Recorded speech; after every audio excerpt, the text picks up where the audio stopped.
Rapaziada, acompanha comigo. 10 promessas brasileiras que floparam no futebol. O time revelou aquele menino que muitos diziam ser o novo Neymar ou o novo Zico, mas de repente sumiu. Isso aconteceu diversas vezes ao decorrer da história do futebol, e com certeza continuará acontecendo. Dentre as grandes promessas do mundo da bola, algumas encantaram de início, mas logo que a mídia chegou junto com as cobranças, o futebol deles foi ladeira abaixo. Nossa, o Pato, quando me lembra aquele jogo do Corinthians contra o Grêmio, pênalti, ele manda aquela cavada no Dida, não consigo tancar. Por isso hoje, vamos conferir as promessas brasileiras que floparam no mundo da bola. Negueba.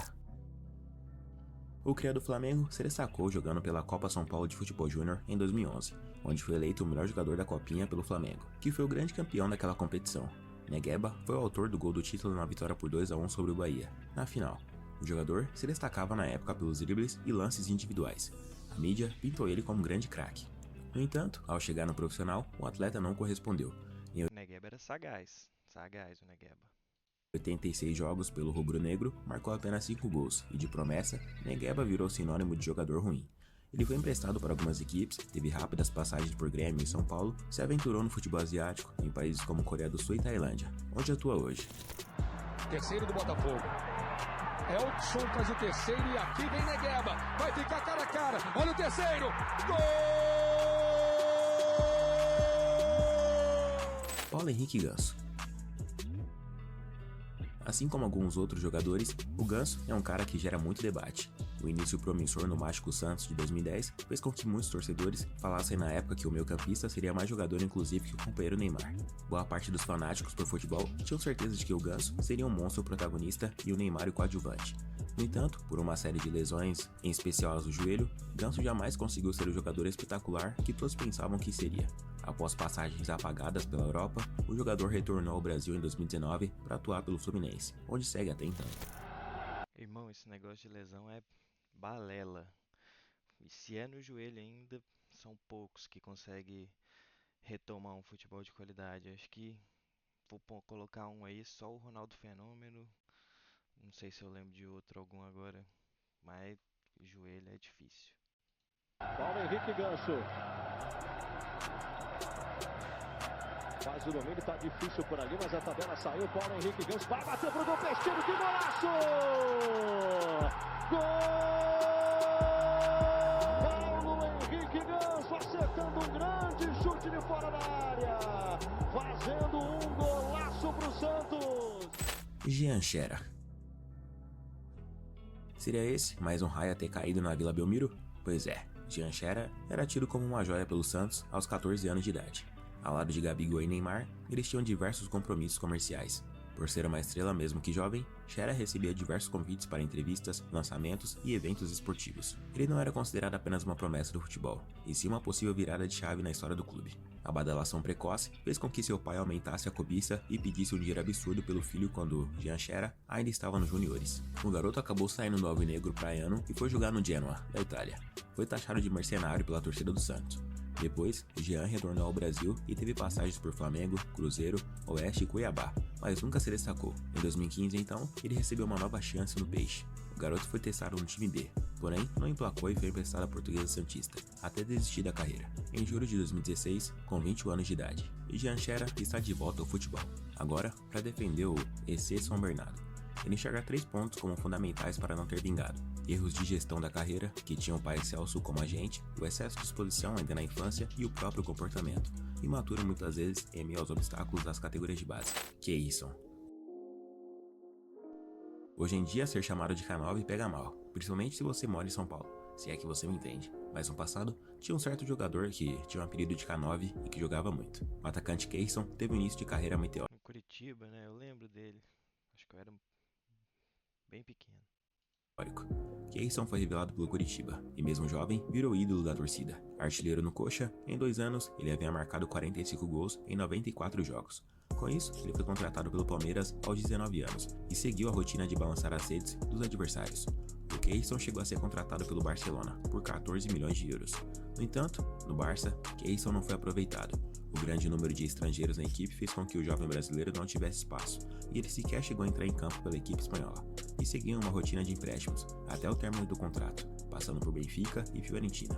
Ele voltou ao Brasil, passou por Coritiba, Cruzeiro e Santos, mas jamais conseguiu repetir o bom desempenho do início da carreira. Decidiu se aposentar em 2021 aos 32 anos de idade, mas encerrou com ótimos números, 283 jogos e 101 gols. Atualmente, Keirson é empresário. Também está à frente de outros negócios no ramo imobiliário, transportadora e mercado financeiro. Mas o torcedor do Coxa e do Palmeiras nunca esquece o que ele fazia em campo. 5-0 em Curitiba. O Williams tentou enfiar a bola para o Armeiro. Gol!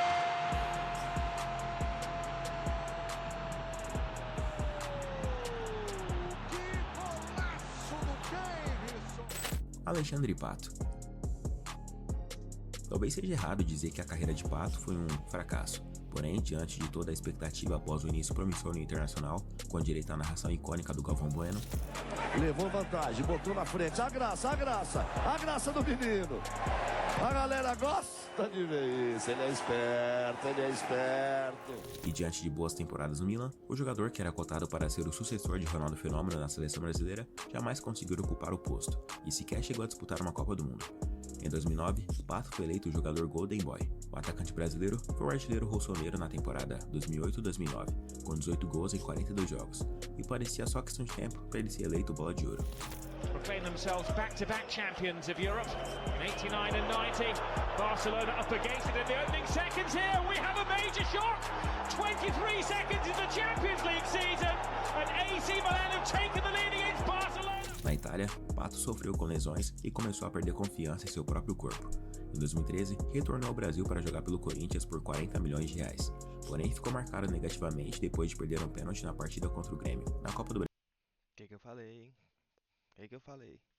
Brasil. A torcida corintiana queria encher ele de porrada. Pato chegou a ter boa passagem pelo São Paulo em 2015. Depois voltou à Europa. Passou por China e Estados Unidos. Retornou ao São Paulo, mas hoje, aos 35 anos, está sem clube e garante ser só uma pausa. Anderson. Revelado pelo Grêmio, Anderson foi o herói do time na famosa Batalha dos Aflitos, em 2005. Depois de jogar no Porto de Portugal, o meia foi contratado por 30 milhões de euros pelo Manchester United e era tido como promessa em 2007. O brasileiro atuou ao lado de Cristiano Ronaldo, Wayne Rooney e alguns outros craques do time dos Red Devils. Em 2008, Anderson foi o primeiro jogador brasileiro a ganhar o prêmio Golden Boy. Mas depois disso, ele não conseguiu mais desempenhar um bom futebol. Anderson passou a ser emprestado para a Fiorentina. No entanto, com o tempo, o rendimento do meia foi diminuindo até ele retornar ao Brasil em 2015, justamente para atuar pelo rival do clube que o revelou, o Internacional. A passagem dele neste retorno pelo futebol brasileiro foi decepcionante. Poucos gols, críticas pela forma física e baixo rendimento. Depois de atuar na Turquia, Anderson decidiu se aposentar. Uma vitória para ver da possibilidade de uma vitória pelo índice técnico de uma das vagas. Aí o Anderson vai fazer!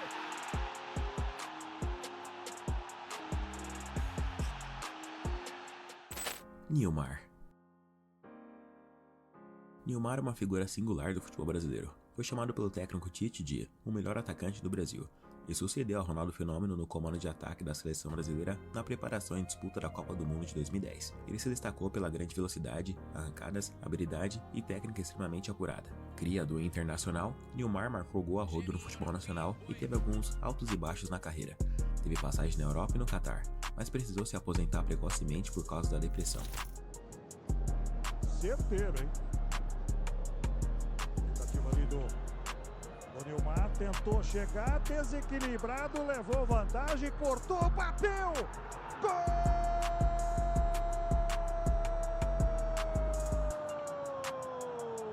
Golaço! É do Inter, Nilmar! Ele fez uma fila! Se recuperou, deu corte e bateu cruzado. Luan. Campeão olímpico em 2016, rei da América em 2017, após conquistar o tricampeonato da Libertadores com o Grêmio, Luan Guilherme viu sua carreira decair ao longo dos anos. Atualmente, o atacante de 31 anos está sem clube, sem pistas sobre um possível retorno aos gramados, mas aproveitando bastante a vida extracampo. A última equipe de Luan foi o Vitória da Bahia. Ele firmou contrato de 2 temporadas com o Leão. No entanto, o atleta não convenceu e teve seu contrato rescindido. Nos bastidores, a falta de motivação sempre o acompanhou. Luan teve passagens pelo Santos e também pelo Corinthians, mas depois que viveu seu auge, ele nunca mais brilhou. Lulinha. uma mistura de Kaká e Ronaldinho Gaúcho. Assim, o próprio Lulinha definiu seu futebol. O jogador foi um fenômeno na base, mas no profissional definitivamente não chegou nem perto dos seus momentos de juniores. E claro, nem dá comparação com os últimos brasileiros melhores do mundo. Artilheiro da base do Corinthians, subiu ao profissional do clube em 2007. No entanto, jamais conseguiu render o esperado. O jogador rodou em diversos clubes do futebol brasileiro, como Bahia, Criciúma, Ceará e Botafogo, mas não conseguiu se firmar. Aos 34 anos, hoje ele atua no futebol da Indonésia. Robinho. Robinho surgiu no mundo da bola no Santos Futebol Clube, onde foi comparado a Pelé devido ao seu estilo de jogo e a forma como encantava os torcedores. Ele formou uma dupla icônica com Diego, e juntos ajudaram a colocar o clube novamente no cenário nacional. Sua habilidade em dribles, incluindo a famosa pedalada, ficou eternizada na final do Brasileirão em 2002. Vem por dentro, aquele direita fica, Landa, ele passa o pé na bola, pra lá, pra cá, pintou, limpo, é pênalti! Em 2005, ele foi contratado pelo Real Madrid em uma transferência que gerou grande expectativa. Robinho teve dificuldades em ser consistente no futebol europeu, enfrentando oscilações de desempenho e a pressão de ser a grande promessa que deveria suceder os maiores nomes do futebol brasileiro. Depois, ele foi para o Manchester City, e a ida foi emblemática, pois marcou o início da nova fase do clube, mas por lá ele sofreu com lesões e foi irregular. O mesmo se repetiu no Milan da Itália, mas ele teve um bom desempenho quando retornou ao Brasil para jogar no Santos por empréstimo, na época de Ganso e Neymar. Mas a carreira de Robinho ficou mesmo marcada por ele ter sido preso por estar envolvido em coletivo.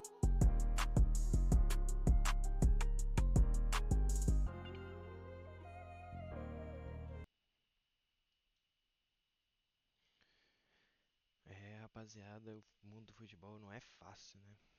Mas aí, crédito ao Gustavo Marques, tamo junto. Quem acompanhou até aqui é nóis.